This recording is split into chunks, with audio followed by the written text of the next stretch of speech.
back to the trend. Today's trending topic is gonna be K-drama tropes that we hate. So basically, we are chronic K-drama bingers, and I feel like everyone, when you're watching a K-drama, you realize like how tropey it is, and then you start to like pick and choose which tropes are good and which are not. And we just thought we'd go over the ones that we hate. I definitely binge K-dramas, but because of the tropes, it's almost like I need a palate cleanser. And then I'll watch something else, and then I probably won't watch K-dramas for like a couple months, and then I get back into it, but yeah. Okay, so starting off my first one, I fucking hate rich versus poor tropes, but particularly when it's the girl that's poor. And it's a rich man that comes. Really? Yeah, he comes because you guys know what the slums look like in K-dramas, where it's like, it's the same exact house they use for every single fucking poor girl. And it's like, the guy walks in and he's like, and they don't say this, but it's giving like, you live like this? And like, and then the girl's like, she gets like saved by like rich CEO But that's man. the dream. That's the literal dream. Do you know what I mean? Yes. But, like, I don't know, like, because they would never make the guy live in the slums, you know?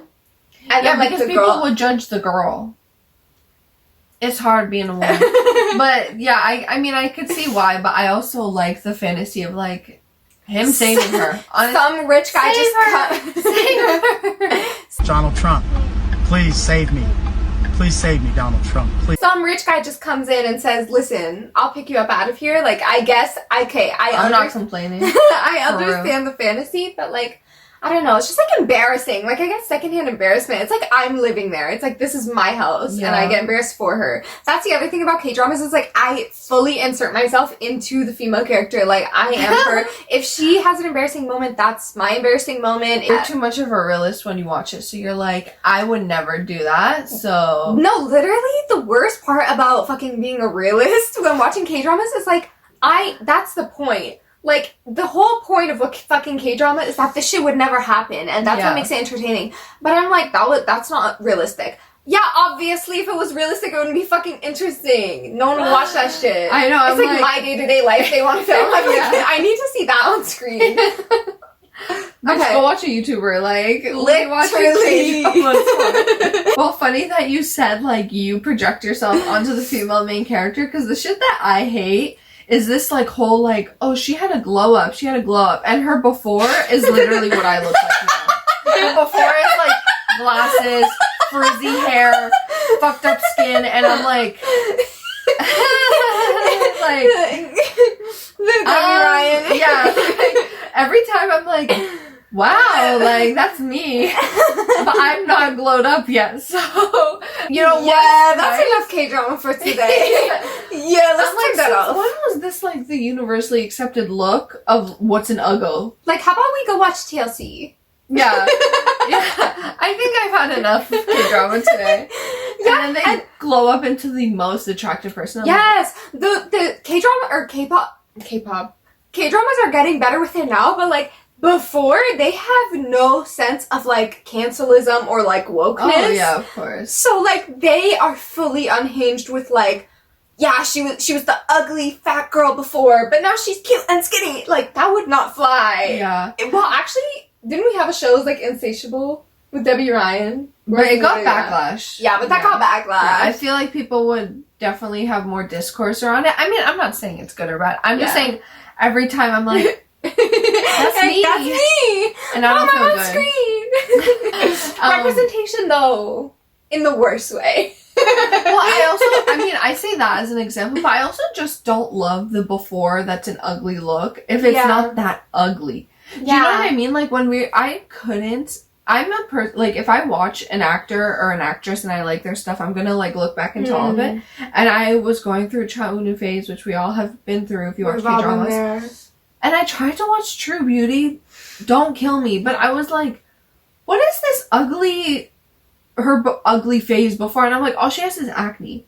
Yeah. And then it's like, oh, here she is. Just I couldn't even finish the show, to be quite honest. Yeah. But I was like, I don't know. I'm just not a fan of it, because I'm like, if you're going to make someone ugly, make them fucking ugly. Yeah. Like, commit to the bit. But you know what? They also had her eyebrows like that, didn't they? No, I don't. I think her eyebrows were supposed to be, like, bushy before or something. I don't remember. It wasn't enough where I was like, she's hideous. You know? Yeah. My ID is Gangnam Beauty. If you are gonna talk about this girl's before, this girl's before, show me a picture of someone. Oh, I get that you don't want to probably put someone on blast. Edit something. No, but I have the exact fucking opposite opinion because I think that that's the way to do it. If you're gonna do it before and after, and you're gonna claim she was the most fucking ugly, like boys, girls, everyone thought she was ugly, you have to not show how it is. Like, let my imagination choose. I agree, because like, one, you don't want to put anyone on blast, and two, it's like they're so ugly, you just have to imagine it. My second unfavorable K-drama trope is N-logs, aka not like other girls. We just finished watching, what's it called? Hate to Love You? Love to Hate You. Love to Hate Love to Hate You, bitch.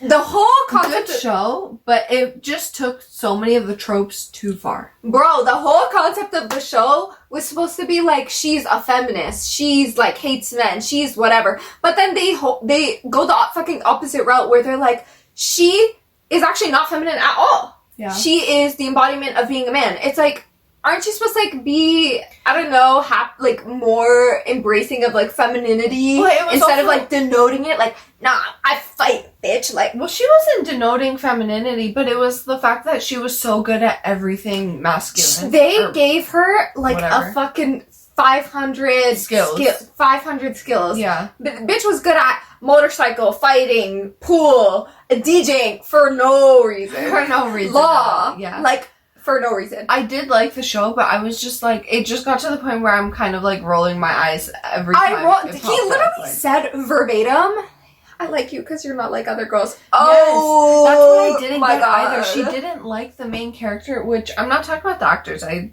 watched a bunch of cast interviews. They're great. They're so funny.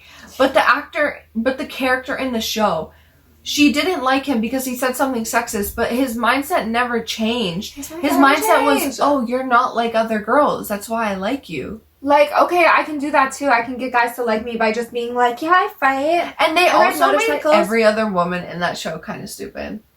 Yeah, and we never saw them like develop like yes, you thought they were like acting stupid, but then like would have like their moment of like being smart, but they never had like their smart moment. Anyways. Next trope that I hate it in books. I hate it in fanfiction.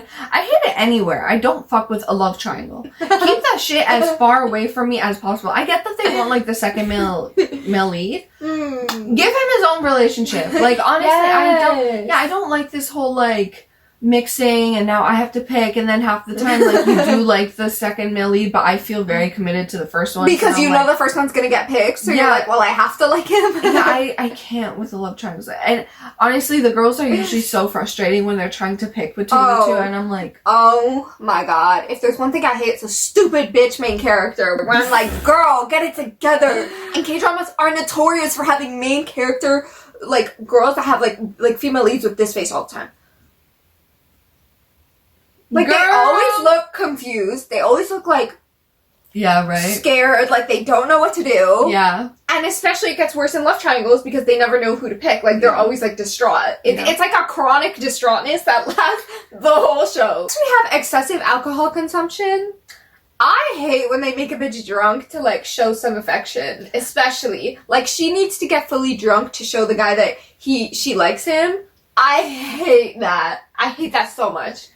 I mean, K-drama acting is just as good as any regular acting, but there's something about acting drunk that just always makes it blush, so... and they're like... Yeah, and I mean, I guess it's the culture, like, that's how... I don't know if that's the culture and that's how they drink, but the sound effects and, like, the... yeah. And all this, and I'm like... yeah. I can't. But, like, everything that happens when drunk, to me, is invalid. Like, that was just a waste of time. I don't consider that, like... relationship development at all. Yeah. Because they were drunk. But I don't know if that's just how it is there, you know? Yeah, who knows? For me, I'd rather skip it. And usually they make the drunk person, it's like an excuse to make them act super fucking cringe. Yeah. But it's like, no, they're drunk, so it's silly.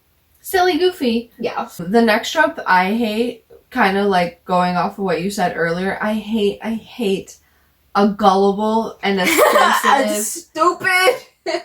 bitch, male or female. Like, it's like they hear something, like a branch whisper something to them, and all of a sudden they hate the main character. Yes, and it becomes miscommunication trope. I hate a miscommunication trope, but I hate miscommunication from a stupid bitch. If it's something valid where it's like a parent said it, or like they might have like overheard something, yeah, or missaw whatever. something. Yes, fine. But this whole like some random off the street, an anonymous text. So you just taking any bitch as a source now? You have no critical thinking skills? Is that what you're saying right now? And they act like it's so serious. Like, if you're gonna consider some stupid shit like that, consider it lightly. They take it, and they take it to hell. I was gonna say, they just cut the person off immediately. Like, goodbye. We all know hate to love, but have you ever heard of hostility to infatuation? Because this is when they start off and they fucking are aggressive. They hate you, bitch. And they end up and they're like, you know that they're not in love. They're not in love. But they just like each other by the end. Like, unless like I see some real development happen, you just like them. You're just infatuated. You cannot go from fucking hating someone's guts, from hostility and aggression to like love. Yeah, I remember the first K-drama I ever watched was Boys Over Flowers. And because my friend was super into it, she's like, that's where you have to start, watch it. And I was like, why is this like one of the most famous K-drama shows? Like, I'm a type of person, I don't read books like this, I don't watch shows, movies. If the guy is that much of a piece of shit, unless it's in a fantasy setting, there's no redeeming. There's no redemption. There's no redemption arc. The redemption arc needs to be long and strong for me to say, okay, they're in love. Yeah, otherwise go to hell. Otherwise, it's probably just horniness. Especially from the male's end. You know what I mean? Like, really? if it's a girl going from... If it's a girl going from hate to love, I feel like that's more viable for me. But if it's a man, I'm like... Yeah, but I'm talking about the girl that still forgives him. And girl, stand... Oh, girl. Yeah, like... Flash trope, I hate... I mean, it's a trope, but it just bothers me. I kind of get it. I like it when the male lead acts accordingly, but otherwise I just can't with it, is when the ex-girlfriend that just won't give up. Like, I'm so sick of this bitch by like the fourth time, and they usually try to make it into a main plot, and I'm like... Yes, and they always make her the most unlikable person to ever exist. Ever. And she always has like a punchable face. Let alone when she's not even an ex-girlfriend, and she's like an ex-tang of his. Like, ex could have been girlfriend. Why is she such a main character? in Hate, Love to Hate or whatever, the ex-girlfriend, like, she dated him like 10 years ago. It's like, bitch, let it go. It's just too much. It's too much. Yeah. Anyways, let us know if you guys have any K-drama tropes that you hate in the comments, or that you love. Or if you love any of the ones we hate. Yeah, or if you love any of the ones we hate, that'd be interesting. Also, if you enjoyed the video, please make sure to subscribe. We also have a poll going up on our community page for least favorite K-drama tropes, so if you want to go vote in that, feel free. And we'll see you in the next video. Bye!